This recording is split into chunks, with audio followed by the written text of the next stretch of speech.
खारसापोलीत मुसळधार पावसात घर जमीनदोस्त। सभापती वैकुंठ पाटील यांच्याकडून तातडीची आर्थिक मदत।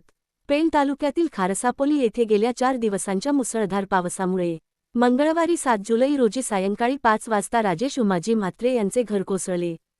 सुदैवाने घरातील कुटुंबीय बचावले। घटनेची माहिती मिळताच भाजप महामंत्री तथा राजीप सभापती वैकुंठ पाटील यांनी तहसीलदार तानाजी शेजाळ आणि कृषी अधिकारी सागर वाडकर यांच्यासह घटनास्थळी भेट दिली। त्यांनी म्हात्रे कुटुंबाला तातडीची मदत म्हणून 25,000 रुपयांचा धनादेश दिला। तसेच शासकीय निधीतून 1.5 लाखांची मदत मिळवून देण्यासाठी तलाठी पल्लवी भोईर यांना पंचनामा करण्याचे आदेश दिले। मदतीबद्दल म्हात्रे कुटुंबियांनी आभार मानले।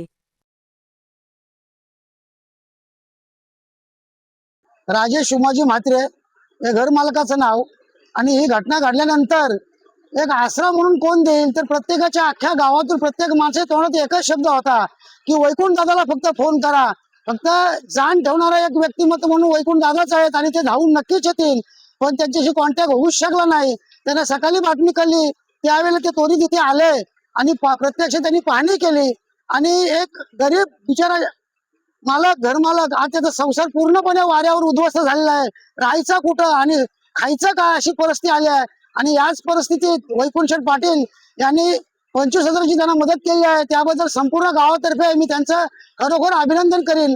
तसेच तहसीलदार साहेबांना पण विनंती करीन की या पुढ्यावर आलेल्या संसारासाठी त्यांनी सरकारमार्फत काहीतरी योजना आखून त्यांना त्वरित त्यांना काहीतरी उपाययोजना करावी आणि त्यांना काहीतरी मिळून द्यावं राहण्यासाठी खाण्यासाठी ही त्यांना सरकारला माझी विनंती आहे।